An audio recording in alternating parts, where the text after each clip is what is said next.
It's officially my surgery week for my endometriosis, and I thought that I would update you a little bit on my journey, share a little bit with you how we got to where we are right now, and hopefully this encourages you if you are someone who is struggling with endometriosis, infertility, feeling hopeless, feeling like you just don't know what else to do, because I was definitely there.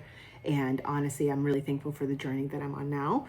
So buckle up and let's get ready together. I'm a little clippies. So I just came back from my pre-op appointment and my iron infusion therapy. So let me tell you a little bit about how we got to where we are right now. So back in 2015 was when I got married. I wanted to have kids right away. And 6 months into us trying to have kids, I started feeling like really sharp pain on my right side, started having a lot of irregular bleeding that I've never experienced before, and wasn't really sure if that was part of the reason why I was having a hard time getting pregnant, even though I was like really young. I was 22 and it was only 6 months. Usually they say at least a year before you try fertility treatment, especially when you're that young. When you're older, the time frame definitely does change. But I didn't have health insurance. I started a new job at a salon, and they didn't offer really great coverage for health insurance or anything like that. So it was kind of difficult for me to find the proper care that I needed. And I went to a bunch of different affordable clinics and whatnot, begged them to do an ultrasound on me. They were like, oh no, you're only 22, it's fine. You don't have any issues. You'll be fine. This is normal. You just got married. Your hormones are all over the place. They're fine. I'm like, no, I've never experienced anything like this. I've always had heavy periods my whole entire life. I started my period back when I was 12, maybe 11 or 12. And they were so heavy from the very beginning. I literally remember being in economics class or not economics, home economics, and holding on to a table because I was in so much pain. And I just was scared to tell anyone about it. So I just was like, well, I don't know what to do with this pain that I'm feeling, but we're just gonna suck it up. And I went through a crazy bleeding phase back when I was in 7th grade. And then in 8th grade was when the crazy bleeding kind of stopped, but then the pain started, and I would get my period every 28 days for 5 days, but they would be super heavy and painful. And I remember that was when I first started throwing up from how bad the pain would get, and passing out from how bad the pain would get. And I just thought it was normal. I thought everyone else experienced that. And my friends would tell me that they didn't. Oh, so something is wrong with me, clearly. And of course, at that age, doctors would just tell me, just put you on birth control to help. But when you're so young, one, I think that being put on birth control at such a young age when your hormones are still developing is not the wisest idea, because it could definitely make everything all over the place for sure. But two, I never felt comfortable with that as being the only option. So I never pursued that. But as I got older, periods never really got better. And there wasn't really a lot of information on endometriosis. I didn't even know what endometriosis was until a friend of mine told me that she had endometriosis because she got pregnant a month after getting married and didn't think that she could get pregnant because she was told that she would have a hard time getting pregnant. So they obviously ended up getting pregnant unexpectedly and had their miracle baby. And I just remember her telling me about her symptoms, and very similar to mine. And I'm thinking to myself, there's no way that I could have the same thing that she has. Like, that's just impossible. So at first they thought it was fibroids.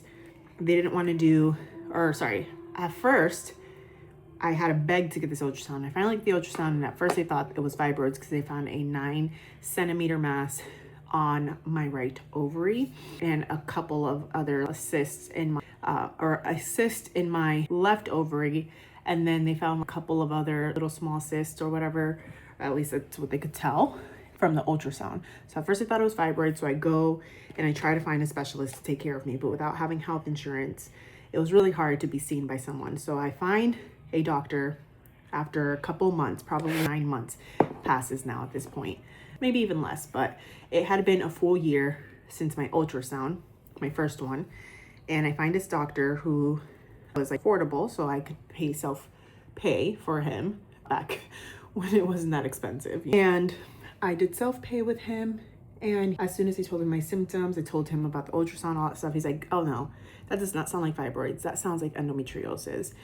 Has anyone ever told you that you might have that? And I was like, no, but I recently found out about endometriosis, but I didn't think that I had that. There's just no way I have endometriosis. Not me. And it's really because I was just in denial because I wanted a baby so badly. So I was like, there's just no way. So anyway, he's like, I'm gonna do some blood work on you. We're going to do another ultrasound on you to see if this cyst has grown. And if it has, it's most likely that you have endometriosis. And if the blood work comes back positive, then it's most likely that you have endometriosis. So we do the blood work, we do everything that he wanted me to do. And he's like, the results that you got definitely indicate that you might have endometriosis. But at that time, specifically, you couldn't really confirm endometriosis without getting surgery. So he's like, we're gonna have to do surgery. One, to remove that mass. It has grown from 9 centimeters to 13 centimeters and looks like it has annihilated your right ovary. And he told me about laparoscopic surgery, which is where they do smaller incisions. But then he told me for my case in specific, and especially because of the size of the mass and just like technology at that time, this is 2016, he said that he felt most comfortable with doing a laparotomy, which is when they cut you from one side to the other, a little bit larger than a C-section scar. It's a longer recovery time. But at this point in my life, I'm 22 years old, 23 maybe. And I think, yeah, I was 23. I was doing the best decision for me. So I told him, whatever you want to do, we'll do it. And then he told me that I had to consent to possibly removing my right ovary. And he's like, you can still get pregnant with just one ovary. It's just if it's destroyed the way that we think it is, or the way that it looks like it is, it's not going to be functional and it's not going to produce any eggs for you. So you might as well just get rid of it because it's just going to cause you more harm than good if you do keep it, because it's going to continue to produce hormones. It just won't produce viable eggs. So I was like, whatever we have to do. I, again, am 23, just found out about this condition, didn't really know much about it, didn't even know much about PCOS or anything like that, which I don't have, thankfully. But you know, learning about all these things. So I'm like, whatever he thinks, I don't really know. I'm going to consent to whatever because I really don't know. There's not a lot of research on any of this stuff. So I don't know what's the best decision for me to make at this point. So we do the surgery. He tells me that it is one of the worst cases he's ever seen in a 23-year-old person. He said that the ovary was completely annihilated. They did have to remove it. And he told me that I'd have less than 1% chance of ever getting pregnant. And he said all of this literally as I'm seeing him the next day after my surgery, because I did have to stay overnight. And he comes in and tells me this. And he says it so nonchalantly. And I just remember my world being rocked at that moment. I remember the heartache that I felt. I remember the sadness that I felt. But it was like this shock more than anything, because I really truly believed that it was going to be better than what they expected it to be. I really truly believed that they were going to be able to save my right ovary. I really truly believed that it was all going to be maybe just a mistake. And it turned out not to be. And at that moment, I was struggling a lot with my personal faith journey as a Christian and dealing with a lot of bitterness, anger, sadness, because this had been well over a year now that we had been trying for a baby and we could not conceive, and now I'm being told it's because of this condition I have. And I'm just thinking to myself, what could have been if I would have maybe gone on birth control at a younger age or known about this? And it's like, it's hard because I don't know what you don't know. But at that time, I didn't really have a lot of grace for myself and was just in such a really dark place and really confused, really questioning my faith even more now at this point. And God really used this to grow me, strengthen me, and help me to overcome a lot of things that I need to overcome to build my character. So anyways, then I go through just the craziest journey from being put on birth control afterwards, because we obviously did not have health insurance. We were working on getting health insurance and we wanted to start fertility treatments, but we couldn't afford the fertility treatments. So we were saving up money. We were trying to get health insurance. I was being put on birth control that I had to pay out of pocket for, and it was making everything worse. I was being told that it was normal, and I'm like, I am bleeding out over here. This cannot be normal. And I'm already anemic, and this is making me worse. And I had to get a blood transfusion for my surgery. So it's like, I'm trying to take care of myself, and you guys are over here just telling me, oh, it's fine, just you'll be fine. No, this is not okay. And I just really felt really dismissed at this point in life and was looking for second opinions. We ended up moving to a different city, so I was looking for a doctor there, had health insurance, but then we ended up moving again. And then we were looking for a doctor once again and could not find anybody that would take my insurance. That was part of my issue, and was having a hard time just finding someone. And finally, when I did end up finding someone, I had to go through my primary care first, and then I went through I did primary care first, and then I went through a referral. And by the time that I was gonna get ready to do that referral, then we ended up moving states. So now I'm living in a new state, and in the midst of it all, I forgot to mention this, I gained so much weight from being put on hormones, this endometriosis that is just destroying me. I started intermittent fasting, and that kind of helped with the hormonal weight gain. But then I'm also struggling with sadness, bitterness, anger, and being angry every time I would see any of my friends get pregnant, and especially when they would get pregnant and complain about being pregnant. And I'm like, that's literally what I want. But then I remember before we moved from Florida to St. Louis, I remember going to church one day, and I remember not wanting to go. I really didn't want to go. And my husband's like, let's go. It's right down the street. Let's just go and check this place out, whatever. So we go, and he talks about celebrating others in the middle of your hardships. And it was so perfectly timed for me. And I just remember feeling this conviction and feeling like I was letting my own feelings affect my relationships with others, and I was taking it out on other people who didn't deserve it. It's not their fault that I got diagnosed with this. It's not their fault that I'm struggling to get pregnant. It's not their fault. And if I want to be a good friend, I should celebrate them. Like, yes, it's okay to still feel the sadness, whatever, but feel that on your own time. In the moment when someone tells you how excited they are, share that with them.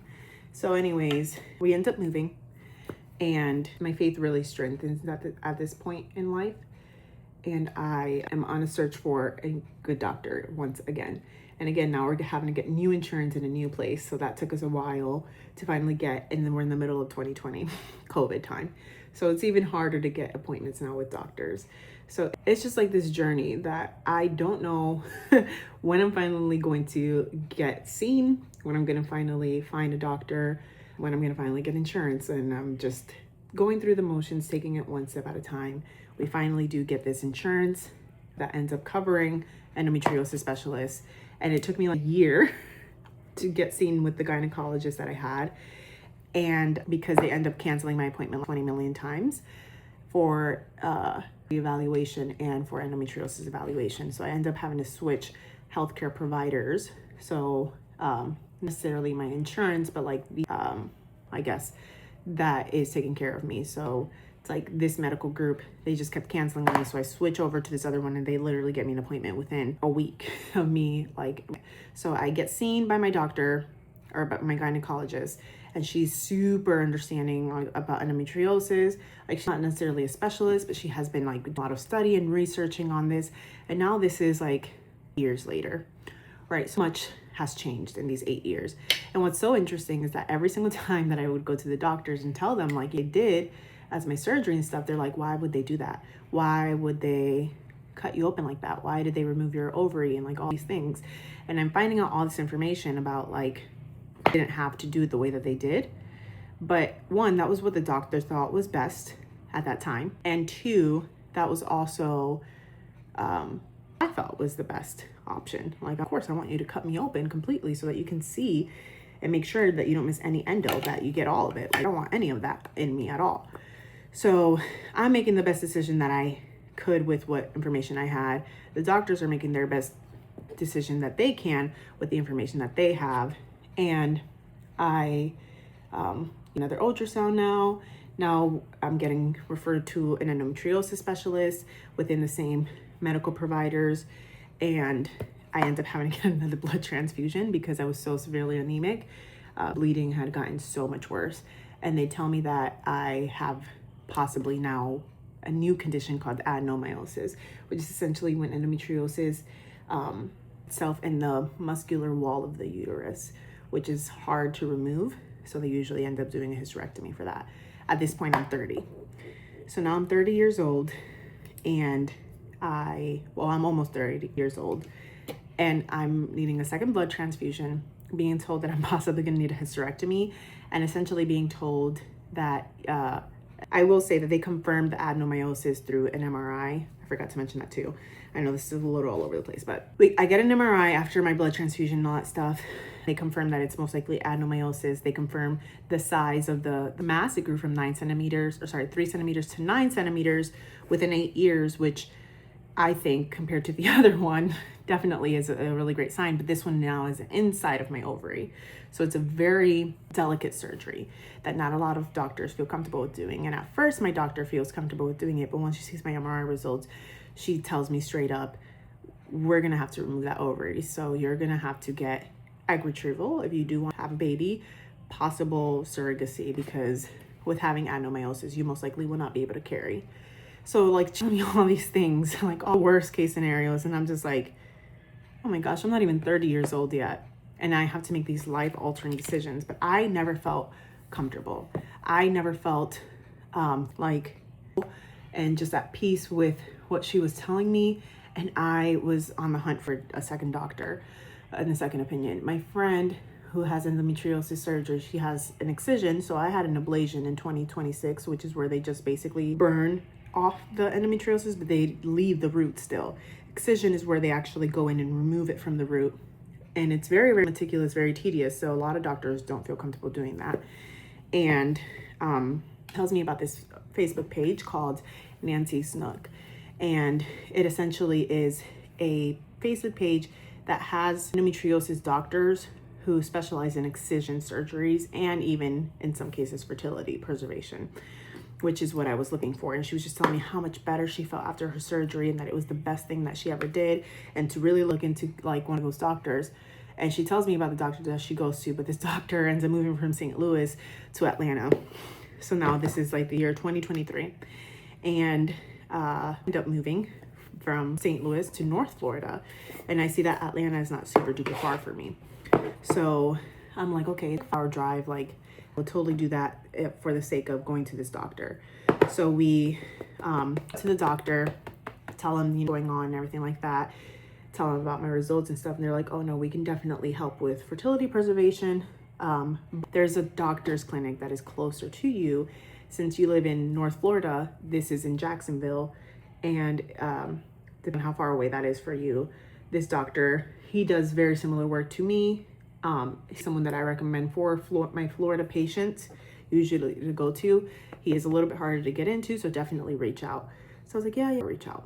So anyways, now we're like in the process of, again, trying to get health insurance, trying to figure out what we're gonna do, because we just lost our health insurance essentially, and now we're starting all over again. So this is now the third time that I'm starting over with my endometriosis journey and like fertility journey, and trying to find a doctor. That's the biggest thing for me, is finding relief of pain, because I've been in pain for so long, and helping with the heavy bleeding and helping with the iron deficiency.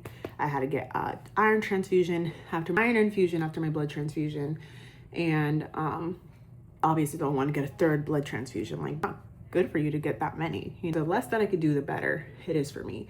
At this point, like, I'll go reach out to this doctor, but I kind of putting it off for a little while because I really wanted to see this doctor in Atlanta, because he was the one who helped my friend. And I was like, well, if he helped her, he can help me too. So I was really adamant about seeing this doctor in Atlanta, and we're like trying to game plan to do it. But then in October of 2024, so this is almost a year ago, I started experiencing like more pain, even though I had done some things to kind of endometriosis pain, like changing diet. I cut out gluten and refined sugar. I tried doing the carnivore diet. I doing the endo diet, but then I finally found something that worked for me, and I was taking less pain medicine, having a lot less inflammation. A lot of that hormonal weight gain that I had was really a lot of inflammation that was being carried in my body. So when I changed my diet, that helped a lot. But the bleeding was still being it was so heavy, and it was very uncontrollable. It was very erratic. I wouldn't know when I would just start randomly bleeding, and it was just not good for my health at all. So in October of 2024, I felt the worst pain I had ever felt in my life on my right side, like my area. And I took pain medicine. No pain medicine was taking this pain away. I kept throwing it up. I was in so much pain. I was like always just like everything was on fire, and it was so bad, like literally my eyes out. And my husband, every time that he sees me in pain, he's always like, do you want to go to the hospital? And I would always say no, because I'm like, I know that this is going to pass. From the first moment I ever had my first flare up after my surgery, I knew that, you know, what it would feel like. I knew that it would get better, but this did not feel like a normal flare up. This felt way more intense. And the was just like this and that, okay, something is wrong with me. So after the like 7th that I throw up and I can't keep not even water down, we're in the middle of a hurricane. It's actually my husband's birthday. And I'm like, I'm so sorry. I didn't want to do this on your birthday. I'm sorry, I'm ruining your birthday. Because the ironic part was my first surgery was actually the day after his birthday. So it's just like this joke that we have right now about like how I keep getting all these medical treatments done during his birthday. So anyway, I went to the hospital. Let's do it. Let's go to the emergency room. I know we don't have health insurance, because that was the biggest thing that was like holding me back, because I didn't want to have to pay for all those medical bills. But at this point, I feel like I can get no relief.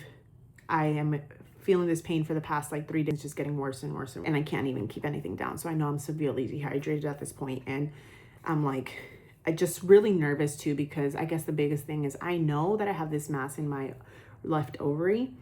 And when a doctor sees it who doesn't specialize in endometriosis or doesn't really know about endometriosis, their first thought is this girl has probably cancer, or she has something going on. We need to remove that. And my biggest fear was that they were going to try to remove the cyst.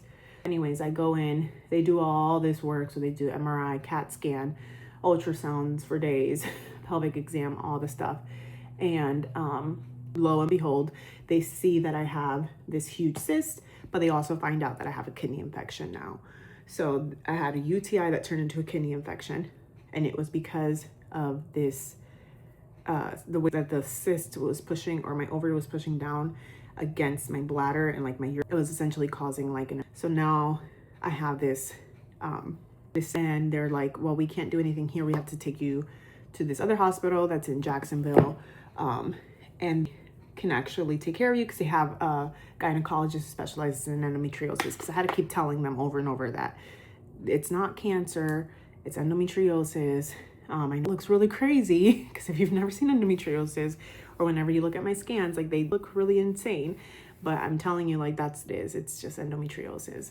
And they're like, okay, we're gonna send you off to this hospital. So I go into the ambulance, get transferred in the middle of a hurricane, and my husband has to drive to go meet me. And they end up having to do like put a stent into my ureter to help with the infection, essentially, because they said as long as I keep the cyst in, it's going to continue to cause these infections. So that was going to help to relieve some of that and just kind of flow, so that way things don't get trapped and whatnot. So I was like, all right. After a lot of thought and consideration, I was like, all right, let's do it. I know this is going to be so expensive, which we'll talk about that in a second, but I'm just trying to feel better, and I'm trying to do whatever I can to preserve my fertility. So I have an appointment, or I have my procedure scheduled the next day. I think I actually ended up doing an MRI first at that hospital, because I don't think they had an MRI machine at the hospital that I first went to. That was the closest emergency room to us. So they do an MRI first, just to confirm some things. And they had endometriosis, that was actually like a teacher or whatever, that she actually came in, and she was, I guess, on call because of the hurricane and stuff. So she couldn't go home. She had to stay. So she was the one who ended up helping me with the endo aspect of it. And then I had a urologist who was going to do my stent in my ureter.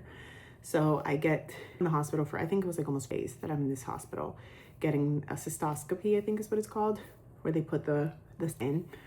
And the endo doctor comes in and tells me, hey, you basically have 2 treatment options here. We can do none of it, but that's not my recommendation for you, because you need to do something to help this cyst not continue to grow, and help you to find a doctor to help with what you want to do, because I hear that you want to preserve fertility. So your two options are: we either do surgery and you most likely will lose the ovary, or we put you on Lupron Depot. And I had heard of Lupron. My gynecologist in St. Louis actually told me about Lupron, but I saw the side effects, and I just didn't want to be put on any more hormones because of what happened with my first go around with being put on birth control. So I was like, I don't really want to do that. But I thought about it, and she was telling me that she had a lot of patients similar to me who they went through 2 rounds of Lupron for 6 months, and that it helped to diminish or like put the endometriosis lesions in recession essentially, or completely get rid of it, and they were able to get pregnant.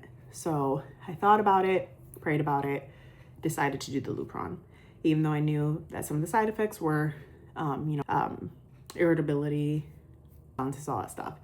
And what's funny is, to sidetrack a little bit, I was trying to actually go a more holistic route like once before, but when this happened, I had to basically stop that so that I could this doctor was like so against the fact that I was trying to do a holistic route, which I think at the end of the day, we need to do what we feel is best for us. And like when you're in the predicament like myself, where you have this incurable disease, you'll do whatever you can. Like you would try all the different options. And that's all I was trying to do. So anyways, I get a shot of Lupron. Within 2 weeks, I start experiencing the hot flashes, and they were way worse than anyone even warned me about. I started experiencing moods, irritability. Basically, I was put on medically induced menopause. That's really what Lupron does, is it basically shuts down all your hormones, puts you on medically induced menopause until the dosage runs out. So she tells me, okay, I'm gonna refer you to a doctor. I'm not from here though, so I'm gonna talk or ask around to the other like gynecologists and nurses here and see who they recommend.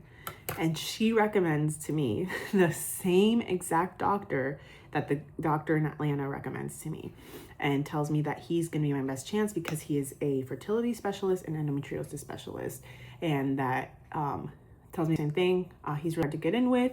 So while you're waiting to get insurance, because we knew we were going to get insurance in January, like while you're waiting to get insurance, you know, Lupron is going to be really helpful for you, because it's going to help you to, you know, where it's at and not get worse. Sorry, I have something in my eyeball. And it's also going to be really helpful for you, because the Lupron will have time to help to diminish it. He'll give you your second dosage and probably some hormones to help with the side effects. So I booked this appointment, and thankfully he had a last minute cancellation or opening in November, the end of November, right before we're going on vacation. And I'm able to see him. And it's so interesting because really at the end of the day, truly, doctors are just giving you their professional opinions. There's so many different ones. And I think that's why they tell you to seek a second or third or fourth or fifth opinion if you don't feel comfortable with whatever your doctor tells you. So I sought after I go to this doctor, and he tells me his opinion. He's like, I don't like putting my patients on Lupron because it's just miserable for you. There's just so many other things that we could do instead that is not as bad, especially while you're waiting for surgery. I understand why I should put you on that, but I'm not going to give you a second dose of Lupron. After your Lupron is done, we're going to start you up on getting your fertility eval and also your endo eval, so that way we can schedule your surgery and help you have a baby. And that's our ultimate goal, is to have a baby, but really first and foremost is to get relief from pain. So in March, that's finally when the Lupron wears off and the birth control that they put me on runs out. That was helping with the side effects of Lupron. So I finally get my period back. And of course it comes back with a vengeance, at least flow-wise. Pain-wise wasn't that bad, but flow was definitely pretty bad. And I have to do the ultrasound again, have to do blood work, and then they do the test that I never got done in St. Louis, which is basically where they do a full pelvic exam, check out the health of your uterus, and try to see if your tubes are open. But because of the way that the cyst is pushing against my uterus is tilted the wrong way, and it doesn't connect properly to my cervix because of how everything is pushed. So anyways, they end up trying to do this, I forget exactly what it's called. It's like a pingorectomy or something like that, where they put the fluid through your tubes. They weren't able to get the catheter or whatever threaded into my tubes. We tried for like a good 10 minutes and it just was not working. It was so painful because they don't put you on anesthesia or anything like that. You're awake while it's happening. They just tell you to take 800 milligram ibuprofen beforehand to help with the pain. And it didn't kick in quite yet at that point. So anyways, she just told me that they're gonna have to check that out during surgery. So we do all the tests that I need to do. And then my doctor tells me, yep, for sure, we're gonna do surgery. This is what we're gonna do. We're gonna do excision. It's just gonna help to remove the remove the endo from its spot in the root. And I'm also gonna be able to remove the cyst that's growing inside your ovary. I've had many patients like this. You do have a pretty low egg reserve because of the fact that the endometrioma essentially is what it's called. It's a more complex cyst than a regular cyst. It is destroying my egg preserve and also can be affecting egg quality. So they're going to remove that. He's going to be able to do it safely. He's done it many times, so he feels really confident with it. I have a fibroid on my uterus, so they're gonna remove that and any other endometriosis they see, and also make sure that my tubes are open, clean up any endo there, clean up the endo that's in my ureter, and try their best to clean up the endo that's in my bladder. Thankfully, I did have to get a colonoscopy, and the colonoscopy came up back clear where I had no endo in my colon. They originally suspected. They thought that I was gonna have to have a bowel resection, and being told that at 30 years old is quite insane. And I remember my doctors before literally telling me, if you just adopted, it would be so much easier to be able to treat you. And I share those things because I want you to know that if you have something, a desire in your heart, and you don't feel comfortable with what a doctor is telling you, you don't have to be treated by them. And it's okay to find a second opinion, even if it takes a while. So anyways, when I tell my doctor this, he's like, I can't believe they said that to you. I've had many patients with even worse endo than you that I've been able to help get pregnant. And I truly believe that I can help you get pregnant too. So he puts me back on my psychosuppressant because we don't want the heavy bleeding anymore. And I will tell you, I'm on norethindrone. It was very painful to get put back on norethindrone. When I was put on it while on Lupron, I didn't experience any of the pain or anything like that because the Lupron basically shut all my hormones down. So nothing really was trying to fight against it. And if anything, it helped with relieving some of my hot flashes, some of my mood swings, all that stuff, because I was being pumped a very small amount of hormones. But at this point, I'm being given the same dosage again, but now my estrogen has come back. All my other hormones have come back, and I have estrogen dominance with endometriosis. And it was like fighting against the progesterone. And that is very common whenever you're put on progesterone things. And it's like, there's not really many options, but this is the best one of all the different options that there are out there.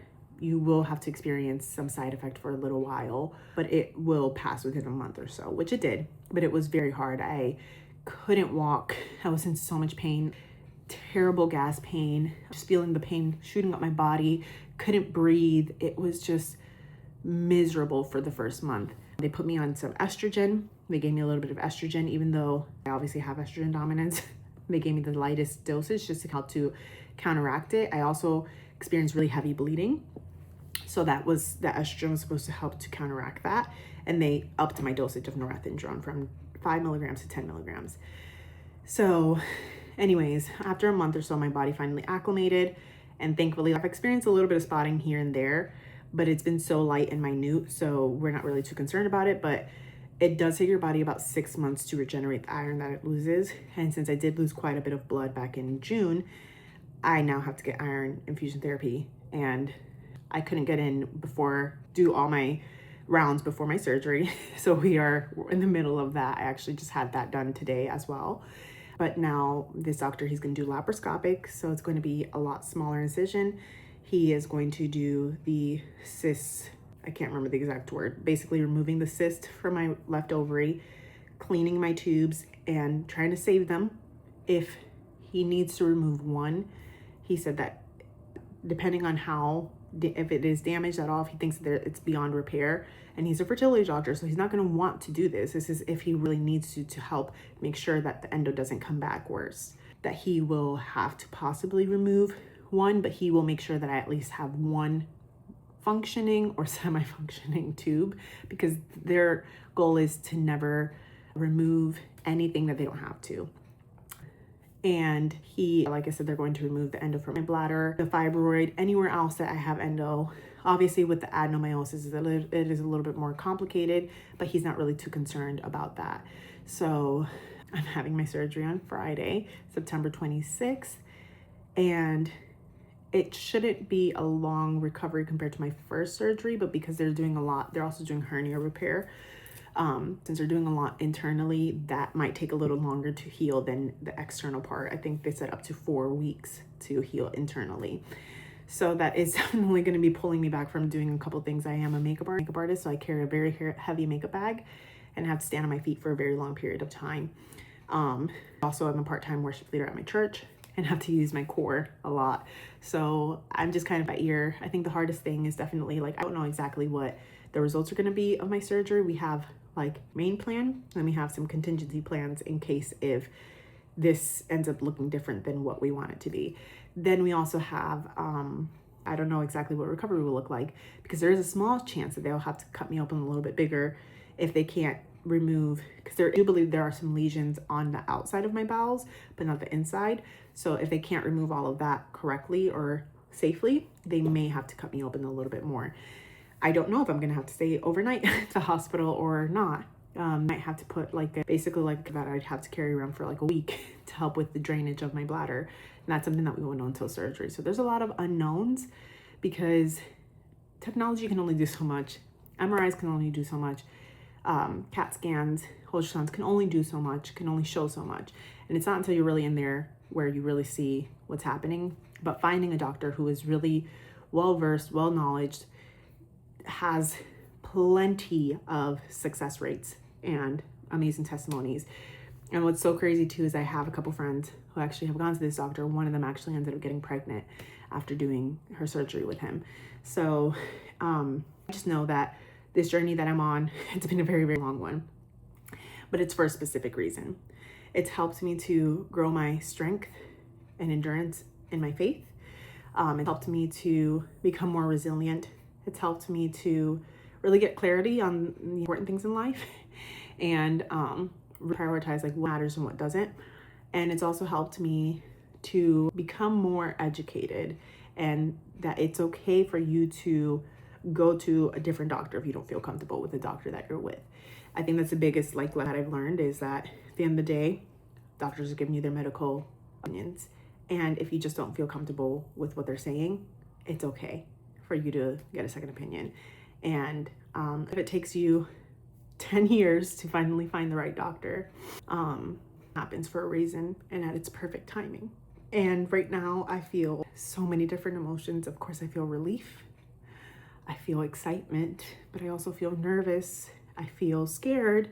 I fear that what happened in my first surgery will happen in my second surgery, and it's going to be worse than they expect. But then I've also had so much amazing news this year, like the fact that when they did the one of the tests to see the inside of my uterus to see if it was hospitable, it actually looked really great, and didn't have any lesions inside of my uterus, which was amazing.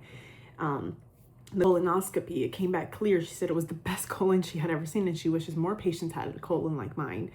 And for literally so many doctors to tell me that you have endometriosis inside of your colon based off of an MRI, and then I get a colonoscopy and they're like, no, you don't.